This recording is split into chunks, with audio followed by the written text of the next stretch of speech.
To track that story here on WION World is One. Meanwhile, hit by the COVID-19-led economic slowdown, another developed economy, South Korea, has joined Japan, Thailand and Singapore in technical recession as the pandemic slams Asia's trade-reliant economies.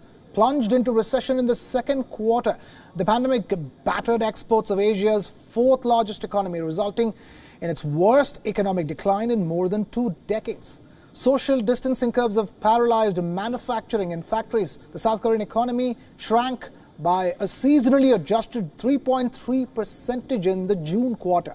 It's the sharpest contraction since the first quarter of 1998. South Korea's gross domestic product, or GDP, fell 2.9% in year-on-year terms, the biggest fall since the fourth quarter of the year 1998. Exports, which account for nearly 40% of the economy, were the biggest drag on growth, dropping by 16.6% on quarter to mark the worst reading since 1963. Construction investment fell 1.3% quarter on quarter, while capital investment declined 2.9%. Output from manufacturing and the services sector fell by 9% and 1.1% respectively.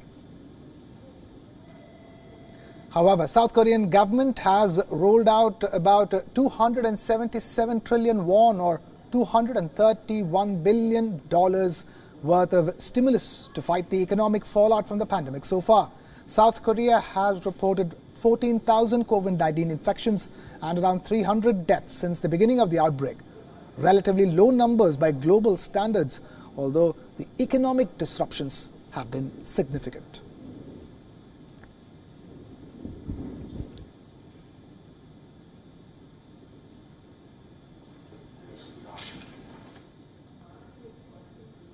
Even as South Korea emerges out of lockdowns and tries to fight off a second wave of infections, the country's economy has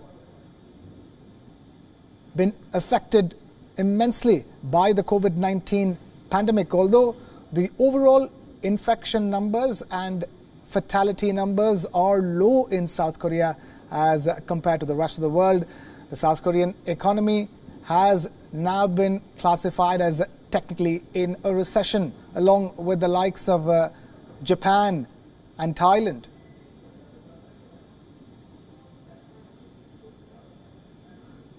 Recession has hit South Korea even as the government of South Korea has rolled out economic stimulus packages worth over $230 billion. Bear in mind that the pandemic and the restrictions that have ensued have hit trade-reliant South Asian and Southeast Asian economies very hard. And now we have our correspondent Bruce Harrison joining us live from South Korea's capital, Seoul.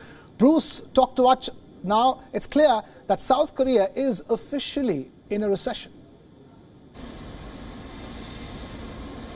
Well, it appears to be. We received some startling data from the Bank of Korea that exceeded predictions this morning. They're saying that this is the worst economic growth the country has experienced since 1998, the period after Asia's financial crisis. What we saw was a sharp dip, a contraction of the economy in the first quarter, followed by an even stronger contraction here in the second quarter, the period between April and June. And this is largely due to a significant fall in exports. South Korea is an export-driven economy. Roughly 40% of the country's GDP is made up of exports. And I just got off the phone with a prominent economist here in South Korea, and no surprise, he said this is highly connected, obviously, to the COVID-19 global pandemic, because it's crippled significantly international trade markets. South Korea relies on to send finished products as well as incomplete products to countries like China, which then ship to the United States. None of that is moving right now. The Bank of Korea said really the hardest hit areas right now, cars. South Korea is a huge auto producer, as well as petrochemicals and several other major products produced here. And this could have been expected to an extent because of the pandemic, but the recession we're seeing now and the numbers, like I said, exceeded predictions of the downturn. Bruce, we're also having this conversation at a time when South Korea is trying to fend off a second wave of COVID-19 infections? Exactly, and that highly ties into the economy and what could be expected, because there's really no way to exactly predict right now when the recovery could start in earnest, because if a second wave does come, it's going to maintain the status quo as far as these trade markets, even as countries still continue to open up. South Korea is being very cautious. On the ground here, they can only do so much to boost the economy from a domestic standpoint.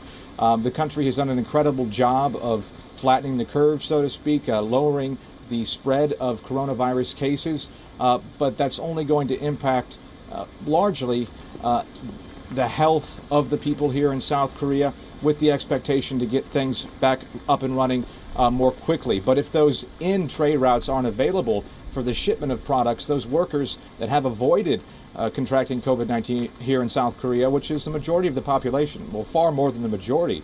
And at this point, there's only roughly 14,000 cases in the entire country. But if those trade routes don't open up, like I said, the impact here on the ground, the safety and the health measures taken aren't going to have an impact on economic growth. Bruce Harrison joining us with that live ground report straight from Seoul, the capital of South Korea. Thank you, Bruce, for being with us here on the broadcast.